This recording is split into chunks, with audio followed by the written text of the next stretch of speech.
तो इससे क्या प्राप्त हुई उसको, नवीन ज्ञान और नवीन प्रतिक्रिया। तो एक परिभाषा आपकी कन्फर्म हुई, और वो परिभाषा क्या है सुनो, केवल वर्ड याद रखना है, पूरी परिभाषा भले ही भूल जाओ। जब भी बालक को नवीन ज्ञान और नवीन प्रतिक्रियाओं की प्राप्ति होगी, यानी अर्जन होगा, क्यों? क्योंकि उसने इसको क्या किया है, प्राप्त करना मतलब अर्जन करना। तो जब जब किसी बालक को, ध्यान रखना यहाँ पर ये दूर भाग गया, ये तो कन्फर्म हो गया, जब जब बालक को नवीन ज्ञान और नवीन प्रतिक्रियाओं का होता है अर्जन, उसको ही कहा जाता है क्या, अधिगम। तो ये परिभाषा किसकी है, तो याद रखना मोस्ट इम्पोर्टेंट परिभाषा है ये, और इस परिभाषा को देने वाले थे आपके वुडवर्थ साहब। तो वुडवर्थ ने क्या कहा, अब सुनो कि वुडवर्थ ने क्या कहा। वुडवर्थ ने कहा बालक के द्वारा, यानी बालक को ना कह के सीधा पूछा जाता है परिभाषाओं में, नवीन ज्ञान और नवीन प्रतिक्रियाओं का अर्जन करना अधिगम कहलाता है। किसके अनुसार, वुडवर्थ के अनुसार। कन्फर्म है, एक परिभाषा आपकी ये यहाँ से कन्फर्म हुई। अब पहुँचते हैं इसकी दूसरी परिभाषा पर। तो पहली परिभाषा क्लियर है, कोई दिक्कत नहीं है, थोड़ा टाइम लगेगा हमें समझाने में, इसके जब समझने लगोगे तो हम थोड़ा स्पीड पकड़ लेंगे। अभी हम बहुत स्लो चल रहे हैं ताकि हमारी बातें आपको समझ में आने लगें। जैसे ही हमारी बातें आप लोगों को समझ में आने लगेंगी, सारे वर्ड, जो भी वर्ड हैं वो आपको जब सारे वर्ड समझ में आ जाएंगे, तो फिर हम इसी चीज़ को थोड़ा स्पीड से लेके चलेंगे। अभी तो हम थोड़ा स्लो ही चलेंगे ताकि आप हमारी बात समझ सको, चाहे वो गणित हो, चाहे वो मैथ हो, चाहे साइकोलॉजी हो, चाहे हिंदी हो, चाहे किसी भी सब्जेक्ट को ले लिया जाए, सारे के सारे टॉपिक हम इसी प्रकार से अभी आपको स्टार्टिंग में धीरे धीरे लेके चलेंगे। अब नेक्स्ट पॉइंट इसी में आता है, वो समझते हैं, और वो क्या है वो देखिए। सबसे पहले बात यदि की जाती है तो सबसे पहले यदि इसी में यदि कहा जाए कि नेक्स्ट डेफिनेशन क्या है, तो नेक्स्ट डेफिनेशन सुनते हैं, और वह क्या है। तो याद रखना, इन्होंने, वुडवर्थ ने पहली डेफिनेशन दे दी, नवीन ज्ञान और नवीन प्रतिक्रियाओं का अर्जन करना, या अर्जन करने की प्रक्रिया ही क्या है, आपकी अधिगम है।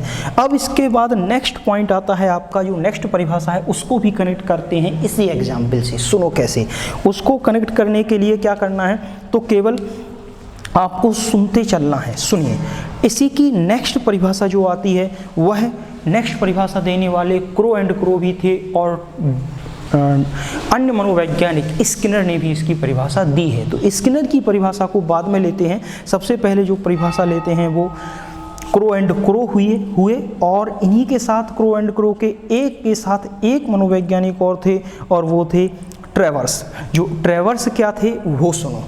तो दूसरी परिभाषा हम समझते हैं, पहली परिभाषा हमने कंफर्म कर दी वुडवर्थ के अनुसार, दूसरी परिभाषा हम इसी की लेते हैं ट्रेवर्स के अनुसार। ट्रेवर्स क्या कहते हैं, ट्रेवर्स की सुनते हैं। तो ट्रेवर्स क्या कहते हैं, सुनो।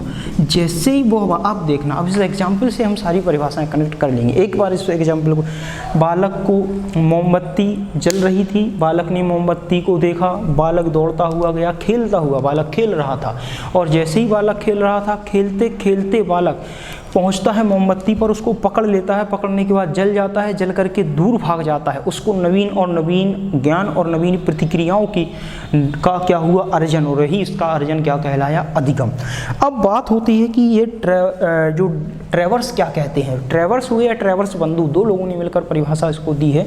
तो सुनो, ट्रेवर्स ने क्या कहा है, ट्रेवर्स ने कहा है कि अधिगम, बालक, ट्रेवर्स क्या बोले, बालक ने मोमबत्ती को पकड़ा और जलने के पश्चात बालक गया दूर भाग, और जब बालक दूर भाग गया तो उसके सामने यदि पुनः मोमबत्ती लाई गई, पुनः उस बालक के सामने मोमबत्ती लाई गई, इस मोमबत्ती को यानी कि कैंडल को पुनः लाया गया, तो अब वह मोमबत्ती को नहीं पकड़ेगा और वह कहाँ भाग जाएगा, दूर भाग जाएगा। तो समझते चलना, यहाँ प्रारंभ में बालक का व्यवहार मोमबत्ती को क्या गया, वह पकड़ने के लिए। तो बालक का प्रारंभ में क्या था, यह मोमबत्ती को पकड़ना उसका क्या है, व्यवहार है।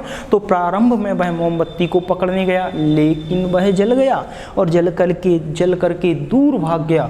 तो क्या अब उसके व्यवहार में परिवर्तन नहीं आया? सर जी बिल्कुल आया, क्योंकि पहले उसका व्यवहार था मोमबत्ती को पकड़ना, अब जल गया है तो व्यवहार में आ गया है परिवर्तन, क्योंकि अब उसी मोमबत्ती को देखकर भाग रहा है दूर।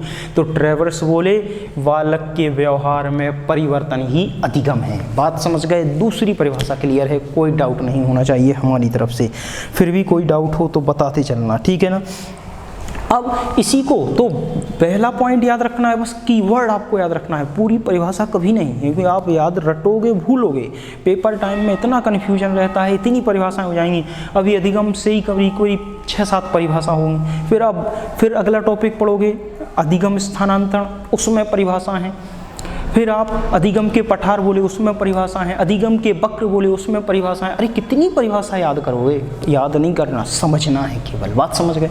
तो समझना है तो सबसे पहले हमने क्या कहा, ये सबसे पहले हमने आपको इसमें बताया है कि पहली परिभाषा बता दी। दूसरी परिभाषा, व्यवहार में बालक के आ जाए परिवर्तन, वह होता है क्या? अधिगम। और ये व्यवहार में परिवर्तन को किसने कहा है? ट्रेवर्स ने। पूरी परिभाषा क्या है? क्या व्यवहार में परिवर्तन अचानक से हो गया? नहीं सर, कोई ना कोई ऐसी प्रक्रिया, कोई ना कोई ऐसी घटना घटित हुई होगी जिसके कारण उस बालक के व्यवहार में क्या आया है? परिवर्तन। तो मोमबत्ती को बालक गया था पकड़ने, लेकिन पकड़ने के बाद जब वह जल गया तो दूर भाग गया। तो एक पूरी प्रोसेस चली है। तो एक निश्चित प्रक्रिया के माध्यम से या किसी भी प्रक्रिया के माध्यम से, या एक ऐसी प्रक्रिया जिससे बालक के व्यवहार में परिवर्तन हो जाए, वह अधिगम कहलाता है। बात समझ गए? वन लाइन में डेफिनेशन यदि कोई कहें तो वन लाइन में डेफिनेशन कहेंगे, ऐसी प्रक्रिया जिसके माध्यम से व्यवहार में परिवर्तन हो जाए, वह आपका अधिगम कहलाता है। कन्फर्म? ये सेकंड डेफिनेशन। हम लिखाते कुछ नहीं है कि भैया परिभाषा लिख दी, कि यहाँ सुनहरे अक्षरों में ट्रेवर्स का नाम लिख दिया, फिर डैश लगा के कहा कि ऐसी प्रक्रिया जिसके माध्यम से व्यवहार में परिवर्तन हो जाए अधिगम कहलाता है। ये आप लिखो, हम तो केवल एक्सप्लेन करेंगे। बात समझ गए? तो क्लियर है, कोई दिक्कत नहीं। इसके बाद नेक्स्ट परिभाषा, थोड़ा जल्दी चलेंगे क्योंकि हाँ अभी तो स्लो चलेंगे, फिर बाद में थोड़ा तेज भाग लेंगे, ठीक है ना। अब नेक्स्ट परिभाषा देखो, एक एक परिभाषा एक एक करके चलना है। 2 परिभाषाएं सीख गए, 2 परिभाषाओं को समझ गए। अगली परिभाषा क्या कहती है, उस अगली परिभाषा को समझते हैं। सुनिए, अब इसी के बाद यदि कोई कहे, अन्य परिभाषा आती है ये गेट्स, तो अन्य परिभाषा की बात कहेंगे, और अन्य परिभाषा जो आती है वह आपकी गेट्स।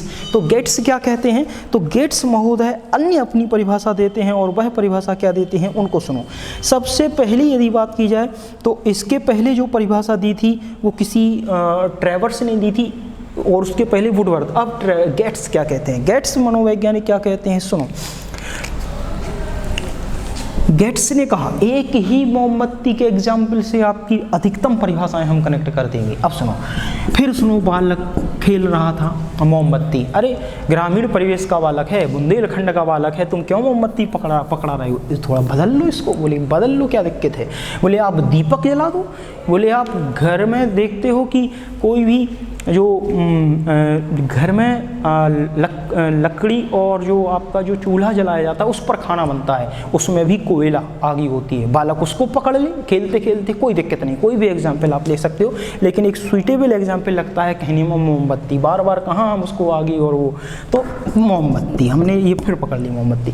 अब बात आती है गेट्स। गेट्स क्या कहते हैं तो सुनो, गेट्स क्या कहते हैं। गेट्स की अन्य परिभाषा क्या है इसी में गेट्स महोदय कहते हैं कि जब गेट्स महोदय की परिभाषा बाद में, पहले हम अपनी भाषा में एग्जाम्पल। सर थोड़ा सा टाइम तो देना पड़ेगा, तब जाके ये चीज़ें क्लियर होंगी। तो सुनो, सबसे पहले बात की जाती है इसी में कि वास्तविकता में इस गेट्स के बारे में गेट्स ने क्या डेफिनेशन दी है अधिगम के बारे में। तो सुनना, सबसे पहले बात की जाती है इसी में, तो इसमें बालक ने मोमबत्ती को पकड़ने के बाद जल गया, जल करके दूर भाग गया। ये तो की पॉइंट है, इसको याद रखना है अधिगम में। ये लास्ट तक हम आपको बार बार याद दिलाएंगे कि देखो बालक ने इस प्रकार से सीखा।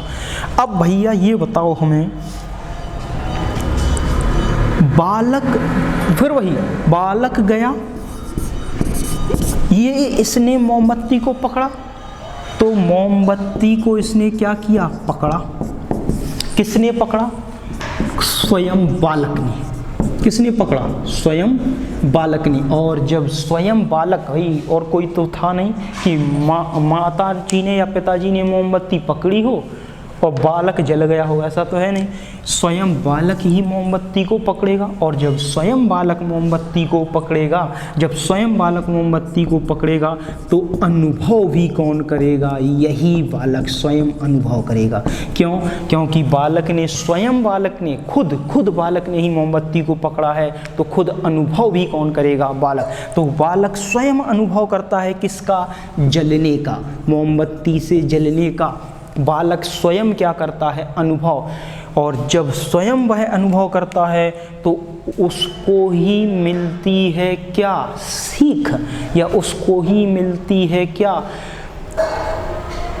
समझ, उसको ही आती है इस मोमबत्ती से जलने की समझ कि यह एक कोई ऐसी वस्तु है जिससे हमारे शरीर को हानि हो सकती है। तो उस बालक ने स्वयं किया है अनुभव, और उसी बालक को खुद मिला है प्रशिक्षण। कोई दूसरा प्रशिक्षण लेने नहीं गया। क्यों? भैया बीटीसी की ट्रेनिंग आप करते हो, बीएड की ट्रेनिंग आप करते हो, तो आपका ही नाम वहाँ दर्ज होता है। कोई दूसरा आपकी जगह पढ़ने नहीं आता, कोई दूसरा आपकी जगह ट्रेनिंग लेने नहीं आता। तो जब कोई दूसरा आपकी जगह ट्रेनिंग लेने नहीं आता है, जब कोई दूसरा आपकी जगह ट्रेनिंग लेने नहीं आता है, तो बालक भी क्या करेगा? स्वयं ही क्या करेगा? वह इस चीज का प्रशिक्षण। अब समझो जरा, हमने ये प्रशिक्षण क्यों शब्द यूज किया। भैया एक डीएलएड कैंडिडेट है या एक बीएड कैंडिडेट है, उसने स्वयं कॉलेज में क्या लिया है? एडमिशन। और जब उसने स्वयं कॉलेज में एडमिशन लिया है, उसमें स्वयं उसने पढ़ा है, पढ़ने के बाद परीक्षा दी है, परीक्षा देने के बाद उत्तीर्ण हुआ है, तब जाके उसको मार्कशीट मिली है कि भैया तुम डीएलएड पास हो, तुम बीटीसी पास हो, तुम बीएड पास हो। ये बालक को सीखना था, तो बोले स्वयं से अच्छा अनुभव तो कुछ हो ही नहीं सकता, और बालक को मोमबत्ती पकड़ा दो। भैया आप जब बाल विकास पढ़ोगे तो बहुत से मनोवैज्ञानिक तो ऐसे थे, वो कहते थे कि बालक को किसी कार्य को करने से मत रोको, बालक को प्रकृति में स्वतंत्र विचरण करने दो, वह स्वयं ठोकर खाएगा, गिरेगा और उठकर चलने लगेगा। ऐसा नहीं है। कई मनोवैज्ञानिक इस बात के विरोधी भी थे। वो कहते थे नहीं, बालक को बहुत सारी सुविधाएं दो, जबकि इसके एंटी भी कई मनोवैज्ञानिक थे जो कहते थे नहीं, बालक को प्रकृति में खुला छोड़ दो, उसको स्वतंत्र रूप से प्रकृति में क्या करने दो? विचरण करने दो। तो बहुत सारे मनोवैज्ञानिक हुए, आप सब जानते हो। अब इसके बाद जब बालक ने स्वयं मोमबत्ती को पकड़ा तो उसको अनुभव भी क्या हुआ? स्वयं, और प्रशिक्षण भी उसी ने लिया। क्यों? भाई मोमबत्ती को पकड़ेगा, पकड़ करके जल जाएगा, जल करके दूर भाग रहा है, तो कौन ट्रेंड हो रहा है? बालक। तो स्वयं अनुभव एवं प्रशिक्षण के आधार पर, स्वयं अनुभव एवं प्रशिक्षण के आधार पर, किसी दूसरे ने अनुभव नहीं किया, किसी दूसरे ने प्रशिक्षण नहीं लिया, स्वयं अनुभव एवं प्रशिक्षण के आधार पर जब बालक अपने व्यवहार में परिवर्तन कर ले जाए, तो स्वयं के अनुभव एवं प्रशिक्षण के आधार पर, स्वयं के अनुभव एवं प्रशिक्षण के आधार पर बालक के व्यवहार में परिवर्तन। तो बालक के व्यवहार में अब परिवर्तन देखो, इसके पहले हमने जो परिभाषा बताई थी वो केवल इतना कह रहे थे कि ऐसी प्रक्रिया जिससे कि बालक के व्यवहार में परिवर्तन आ जाए वह अधिगम कहलाती है। लेकिन इन्होंने क्या कहा? स्वयं अनुभव एवं प्रशिक्षण के आधार पर यदि व्यवहार में परिवर्तन आ जाए तो वह क्या कहलाती है? आपकी अधिगम कहलाती है। कन्फर्म है? तो तीसरी परिभाषा क्लियर हो गई होगी हमारे हिसाब से। इसके बाद चलते हैं नेक्स्ट डेफिनेशंस पर, और वह आपकी अन्य मनोवैज्ञानिक की है।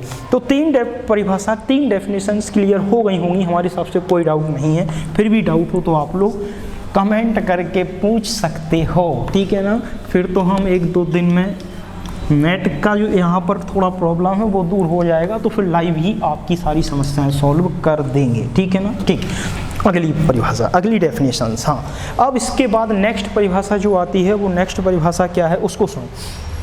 अब इसमें जो नेक्स्ट पॉइंट आता है और वह अपना नेक्स्ट पॉइंट क्या है उसको देखते हैं।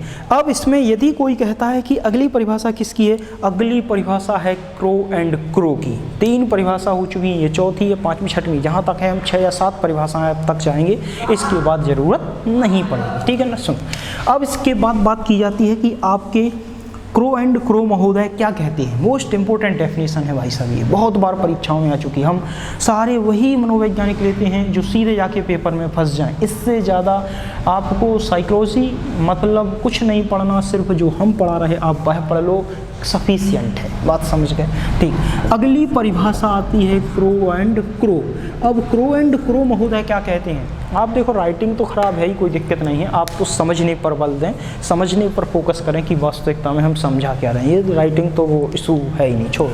अब इसके बाद बात की जाती है कि क्रो एंड क्रो क्या कहते हैं। तो क्रो एंड क्रो के अनुसार यदि बात की जाए तो क्रो एंड क्रो क्या कहते हैं वो सुनो। फिर वही बालक, अरे बोले हाँ, अब हम एक ही एग्जाम्पल को पकड़े रहेंगे और उसी एग्जाम्पल से सारे पॉइंट ऑफ क्लियर कर देंगे, कोई ज़रूरत नहीं है ज़्यादा परेशान होने की।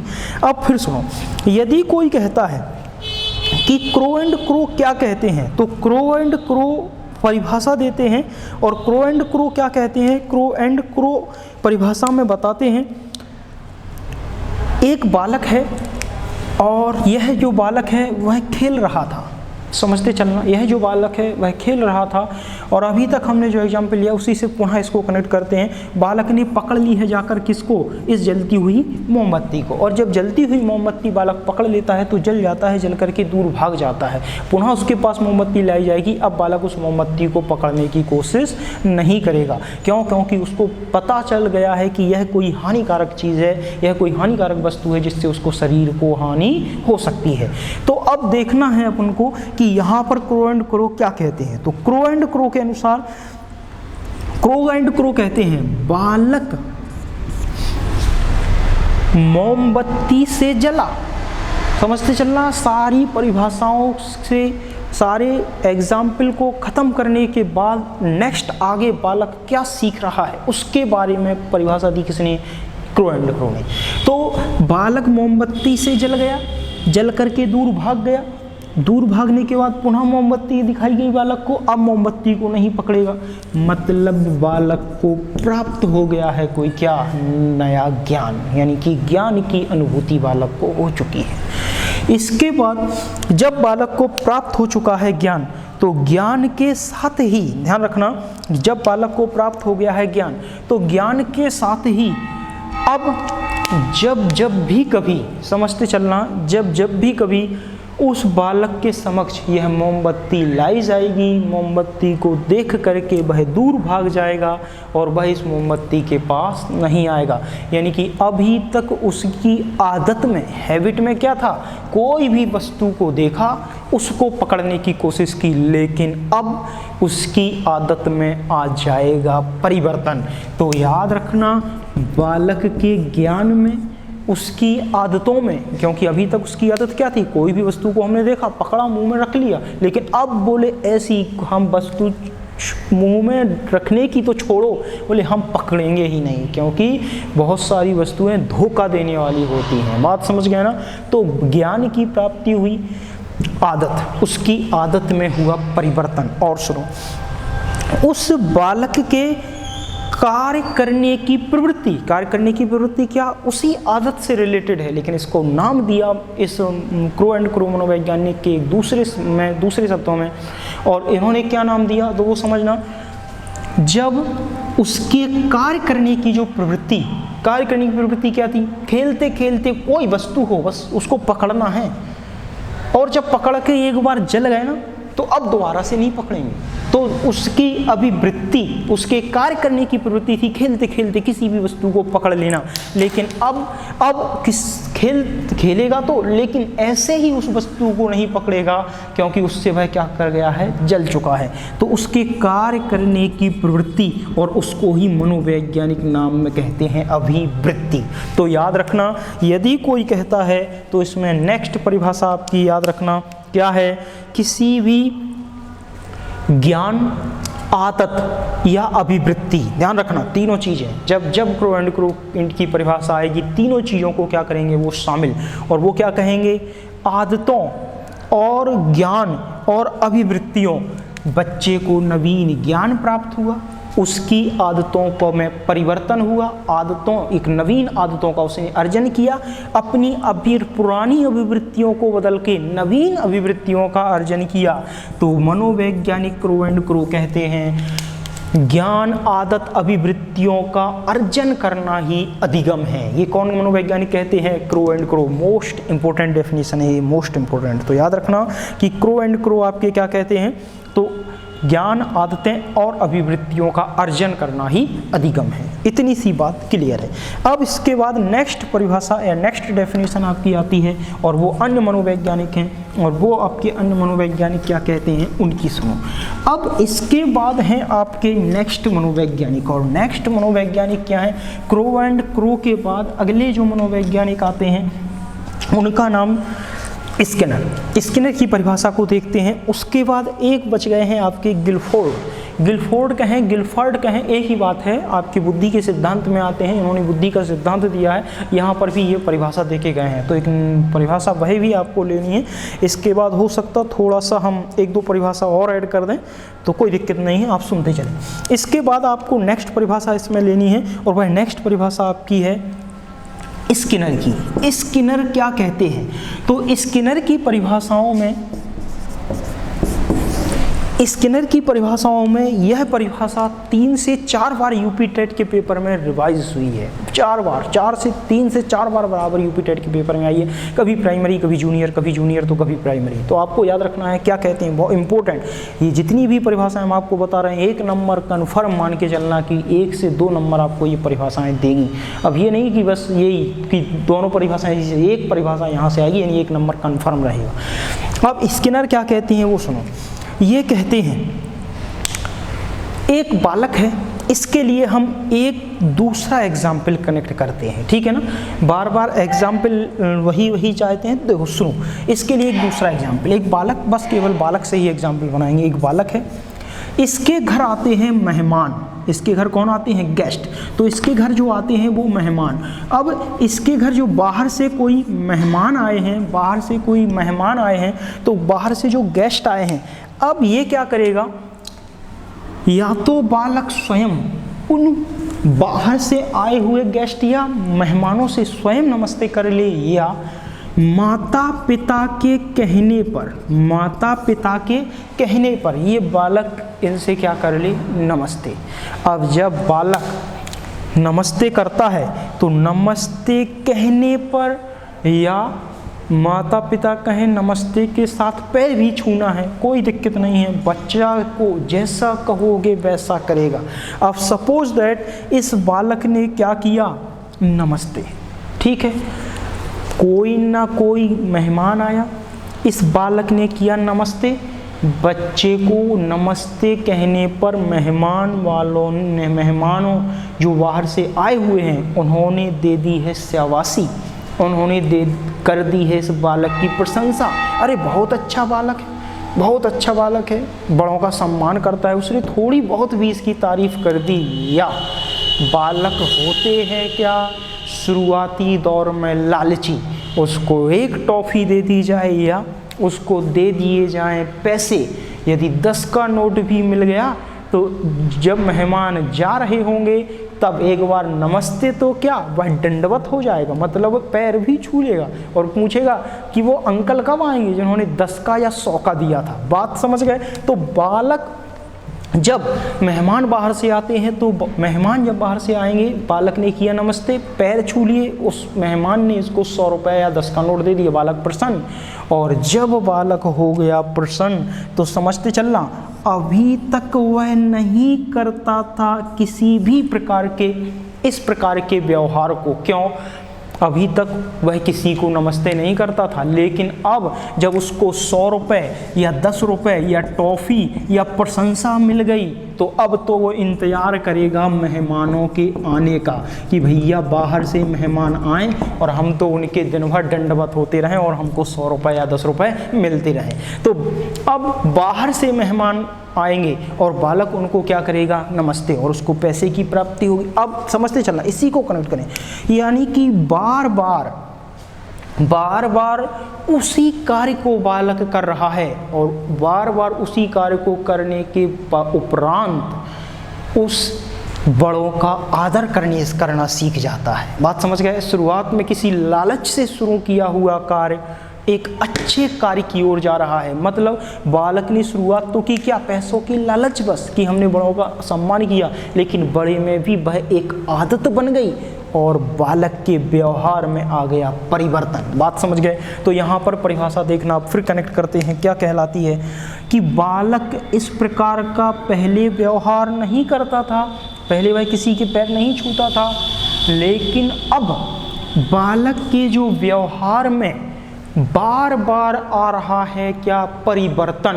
और इस परिवर्तन, जब बार बार परिवर्तन या बार बार कोई शब्द दोहराया जाए, बार बार कोई कार्य करने के लिए कहा जाए, तो बार बार का मतलब अब यहाँ परिभाषाओं में बार बार थोड़ी ना लिखेंगे सर, लेकिन वह विज्ञान की भाषा में या शिक्षा की भाषा में बार बार शब्द को लिखा जाता है एडॉप्टेशन, यानी अनुकूलन। यानी कि यहाँ पर कहा गया है क्या, अनुकूलन। यानी कि याद रखना आपको, केवल क्या, बार बार किसी कार्य को कर रहे हैं तो उसके व्यवहार में क्या हो रहा है, परिवर्तन, लेकिन किसके कारण, अनुकूलन के कारण, बार बार उस कार्य को करने के कारण, तो उसके व्यवहार में अनुकूलन। और अनुकूलन भी क्या, उत्तरोत्तर मतलब प्रोग्रेसिव, उत्तरोत्तर होता है प्रोग्रेसिव, तो उत्तरोत्तर अनुकूलन। मतलब अभी उसने, मेहमान आए थे, उनसे नमस्ते की, मेहमान ने 100 रुपये दे दिए, अब कहेगा अच्छा 100 रुपये मिले, बोले अगली बार तो हम पैर छुएंगे, दंडवत लेट जाएंगे,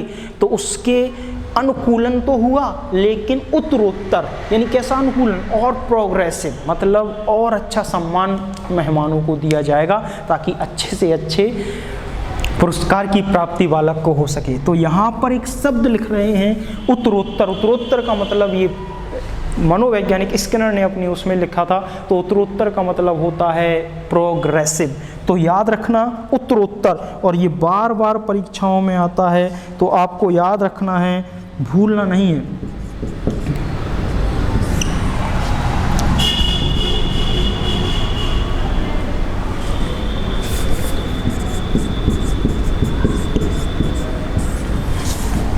ठीक, अब याद रखना उत्तरोत्तर। तो यहाँ पर जो परिभाषा निकल के आई वो क्या आई कि किसी भी बालक के व्यवहार में उत्तरोत्तर अनुकूलन की प्रक्रिया ही क्या कहलाती है, अधिगम। तो बालक के व्यवहार में उत्तरोत्तर अनुकूलन की प्रक्रिया ही क्या कहलाती है, अधिगम। ये किसने कहा था, ये आपके स्किनर साहब ने कहा था। ठीक है ना, इतनी परिभाषा तो क्लियर हो गई, कोई दिक्कत तो नहीं है, कोई दिक्कत नहीं होनी चाहिए। अब नेक्स्ट, ठीक है, थोड़ा लंबा जा रहा है लेकिन कोई दिक्कत नहीं सर, वो तो आपको 30-30 मिनट हमने कहा है, लेकिन वो तो शुरुआत है 30-30 मिनट की। मनोविज्ञान तो 1 घंटे के नीचे समझ में ही नहीं आती जब तक 1 घंटा ना पढ़ो बद की, तो 1 घंटा ही आपको पढ़ना पड़ेगा, तभी जाके चीज़ें क्लियर होंगी। ठीक है ना, तो कोई दिक्कत नहीं है, क्योंकि 10-15 मिनट में तो हमारा रिदम ही बनता है पढ़ाने का, और जब एक बार रिदम बन जाता है तो 1 घंटे के नीचे नहीं टूटता। तो आप कोशिश करो कि लंबे लंबे वीडियो इसमें ही अच्छा लगता है पढ़ाने में। अब 20-30 मिनट में मेरी बात पूरी नहीं हो पाती, ठीक है ना, तो मजबूरी है। लेकिन अभी क्योंकि बर्डन एकदम नहीं बढ़ाना चाहते, नहीं बच्चे कहेंगे अरे भाई साहब इतना मतलब वाओ, तो ठीक है, कोई दिक्कत नहीं, कोशिश कर रहे हैं जल्दी से जल्दी लाइव आने की। थोड़ा सा प्रॉब्लम है, क्या करें सर, यहाँ पर, यहाँ ठीक है छोड़ो, यहाँ देखो अधिगम 1-2 दिन में सब सॉर्ट आउट हो जाएगी। ठीक, अब इसके बाद आगे की जो परिभाषा है वो परिभाषा 5 परिभाषा शायद हो गई हैं। वुडवर्थ, इसके बाद गेट्स, ट्रेवर्स, और इसके बाद क्रो एंड क्रो, और ये स्किनर। ठीक है, 1-2 परिभाषा और इसमें कनेक्ट करते हैं, उसके बाद आगे चलते हैं। अब देखिए नेक्स्ट परिभाषा। यदि नेक्स्ट परिभाषा यदि कोई कहे तो सारी इंपॉर्टेंट परिभाषाएं हमने बता दी हैं, ये 5 परिभाषाएं मोस्ट इंपॉर्टेंट परिभाषाएं हैं। नेक्स्ट परिभाषा आती है, और नेक्स्ट परिभाषा है आपकी गिलफोर्ड के अनुसार। गिलफोर्ड मनोवैज्ञानिक क्या कहते हैं,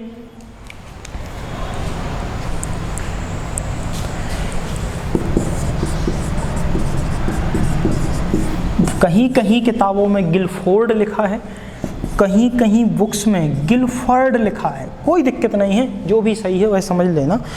कहीं कहीं बुक्स में गिलफोर्ड लिखा है, कहीं कहीं बुक्स में गिलफोर्ड, ठीक है ना, कहीं कहीं बुक्स में गिलफोर्ड लिखा है, जो भी सही है वह समझ लेना। देखिए अब गिलफोर्ड क्या कहते हैं, इनकी परिभाषा थोड़ी सी समझने लायक है। क्या कहते हैं, इन्होंने कहा, ये बोले कि अभी तक तो बालक के व्यवहार में परिवर्तन आ रहा था, किसके कारण से, किसी न किसी वस्तु, किसी न किसी ऑब्जेक्ट के कारण।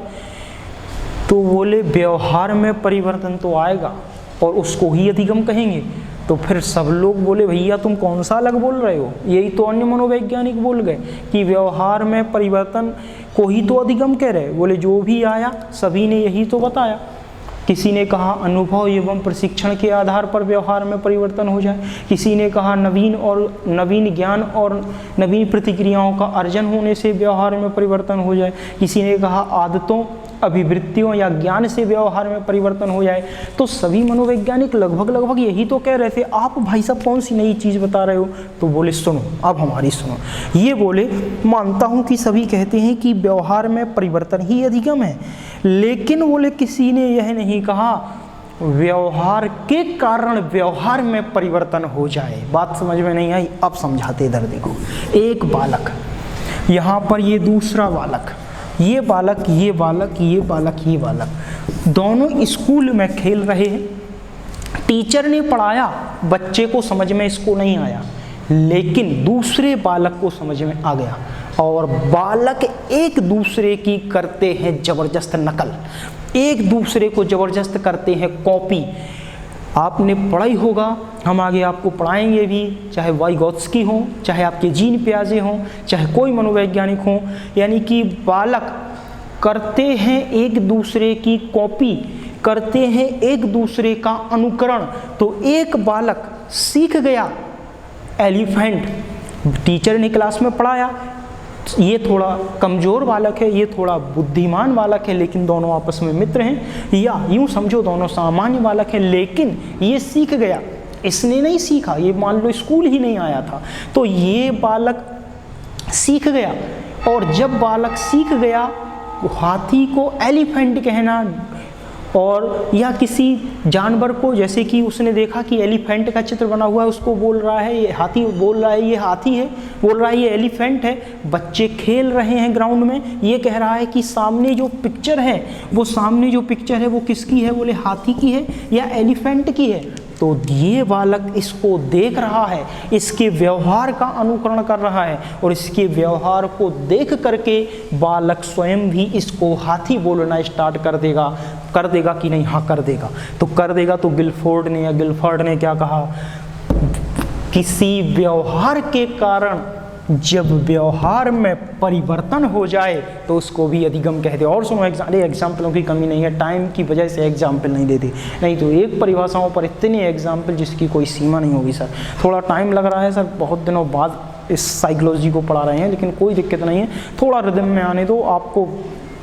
आप सुनो, यहाँ पर बात क्या है तो वो देखते हैं। ये बालक है, तो क्या केवल इस बालक के व्यवहार को ही देखेगा? क्या हाथी कहना ही देखेगा? अरे नहीं, इसके जूते पहनने का तरीका, इसका कक्षा में बैठने का तरीका, इसके खाना खाने का तरीका, घर पर खाना खाने का तरीका। ये बालक है, माता किस प्रकार से खाने को खा रही हैं, चम्मच से खा रही हैं, हाथ से खा रही हैं, किस प्रकार से पानी पिया जा रहा है। यदि एक बालक, माता पिता हैं, माता पिता ने क्या कहा? माता भैया हैं बड़े, माता पिता छोड़ो, इसके भैया हैं ये बड़े, भाई हैं, ब्रदर, या इनकी सिस्टर हैं, यानी इनकी बहन हैं, और ये गई। और आपने देखा होगा नॉर्मली घरों में क्या होता है, नॉर्मली जो आपने देखा हो फ्रिज है या घड़ा है, घड़े के ऊपर डंका रखा हुआ है या फ्रिज में बोतल रखी हुई है। अब बच्चों को कहा जाता है कि भैया आप छोटे हो, आप गिलास से पानी पियो, लेकिन वो क्या कर रहा है? नहीं, वो देख रहा है बड़े भैया या बड़ी बहन को या माता या पिता को फ्रिज से बोतल निकाली और ऊपर से पानी पी गए। अब ये देखे, बोले भैया जी गए थे फ्रिज खोलकर और पानी ऐसे पी रहे थे बोतल से, ये गए, अब बताएंगे किसी को नहीं, लेकिन इनके व्यवहार को करते हुए देखा और स्वयं गए और बोतल उठाई और एक ढक्कन खोला बोतल का और पानी पीना स्टार्ट। पता चला पूरी बोतल अपनी मुंह पर फैला ली। वो बात अलग है, पहली बार में असफल हुआ, बोले यार भैया तो पी गए थे। अब फिर देख रहा है गौर से कि भैया किस प्रकार से पी रहे हैं, और दोबारा जाएगा, कई बार प्रयास करेगा लेकिन एक बार सफल होगा और व्यवहार के कारण व्यवहार में परिवर्तन होगा। ये किसने कहा है? गिलफर्ड ने। मोस्ट इंपोर्टेंट परिभाषा है ये, मोस्ट इंपोर्टेंट।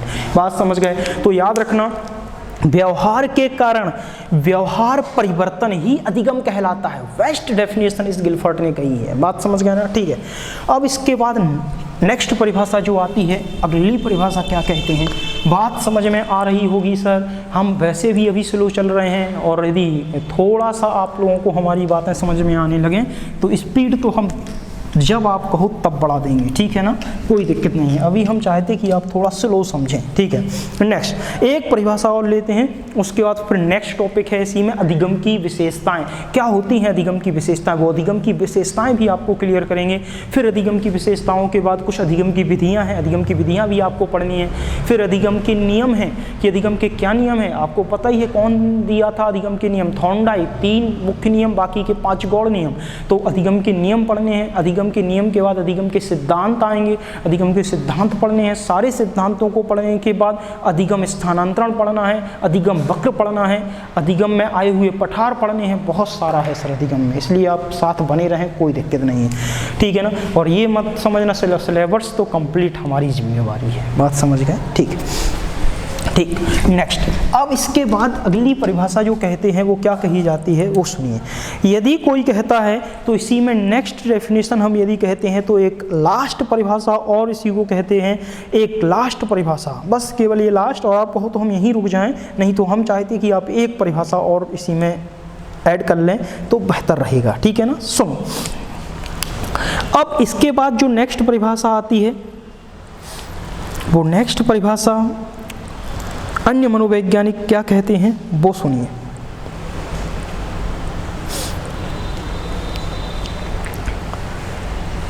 एक मनोवैज्ञानिक थे कॉल्विन, उन्होंने भी परिभाषा कही है। परिभाषा तो बहुत हैं सर, किम्बल हैं, मर्फी हैं, स्मिथ हैं, गॉच हैं, हिलगार्ड हैं, बहुत मनोवैज्ञानिकों ने अधिगम में परिभाषा दी है। इतनी थोड़ी ना आपको याद करनी है, इतनी आएंगी भी नहीं पेपर में, तो ज़्यादा स्ट्रेस नहीं लेना है।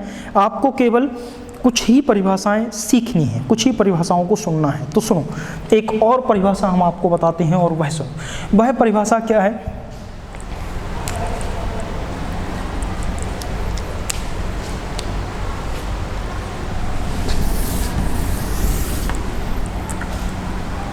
एक मनोवैज्ञानिक थे मर्सेल, इन्होंने क्या कहा? मर्सेल क्या कहते हैं? तो मर्सेल ये भी मनोवैज्ञानिक हैं, इन्हीं की परिभाषा आने का, और जो गिलफोर्ड की परिभाषा हमने बताई है, गिलफोर्ड की इंपॉर्टेंट है। ये क्या कहते हैं वो सुनो। इन्होंने कहा पहले तो परिभाषा, उसके बाद उससे रिलेटेड एग्जाम्पल, और फिर पुनः परिभाषा को कनेक्ट कर देंगे।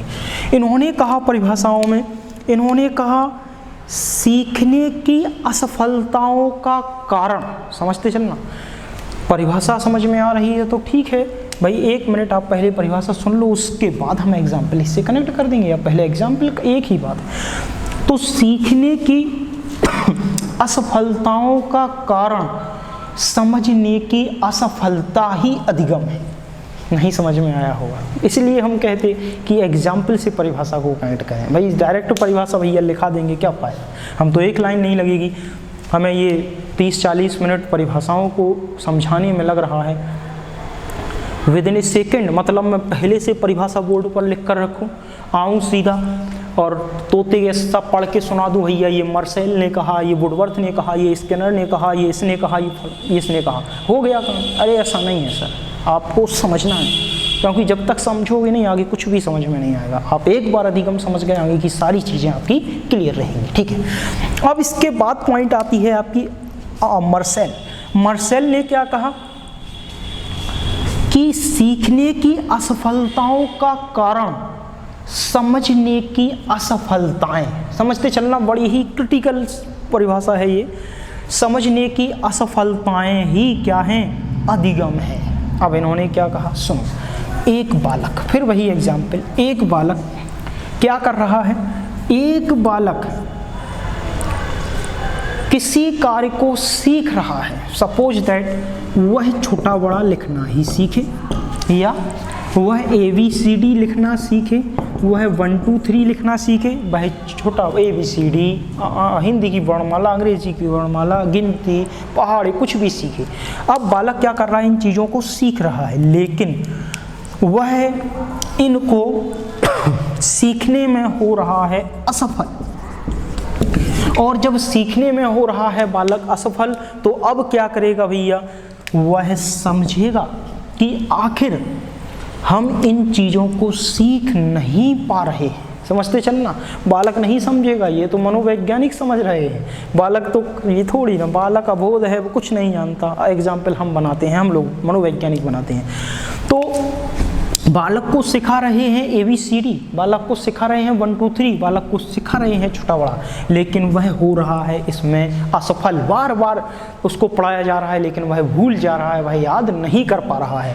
तो अब यदि बालक को बार बार पढ़ाने पर भी वह सीखने में हो रहा है असफल, तो सीखने की असफलताओं का कारण जानने का, यानी कि जो सीखने की असफलताएं हैं, उन सीखने की असफलताओं का कारण समझने की असफलता, समझने की क्या असफलता। तो समझते चलना, अब इसको हम क्लियर करते हैं। एक बालक है, ABCD छोटा बड़ा 1 2 3 उसको सिखा रहे हैं। सिखाने के पश्चात जब बालक को हमने सिखाया, लेकिन सीखने में वह हुआ असफल, तो सीखने की असफलताओं का कारण समझने की असफलता, वही आपकी क्या कहलाएगी, अतिगम। क्यों, सुनो। एक बालक था, उस बालक को हम छोटा बड़ा ABCD 1 2 3 सिखाना स्टार्ट किए, लेकिन बालक ने सीखना प्रारंभ किया, लेकिन सीख नहीं पा रहा है। बार बार चीज़ों को बालक क्या कर जा रहा है, भूल जा रहा है। तो हम उसकी सीखने की असफलता का कारण जानने की कोशिश करेंगे कि बालक क्यों बार बार सीखने में क्या हो रहा है, असफल, जो कि बालक नहीं समझ पा रहा है, लेकिन टीचर उसको समझ लेगा।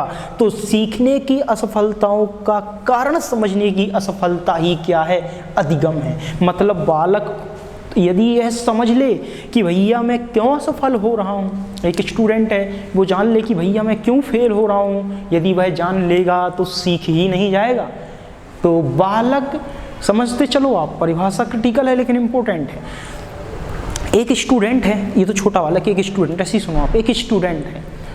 अब स्टूडेंट है और वह किसी कंपटीशन की तैयारी कर रहा है, लेकिन उस कंपटीशन में वह असफल हो गया, और वह असफलता का कारण यदि जान ले, और असफलता के कारण को जानने में यदि वह सफल हो जाए, तब तो वह सीख गया, यानी कि वह पास ही हो जाएगा।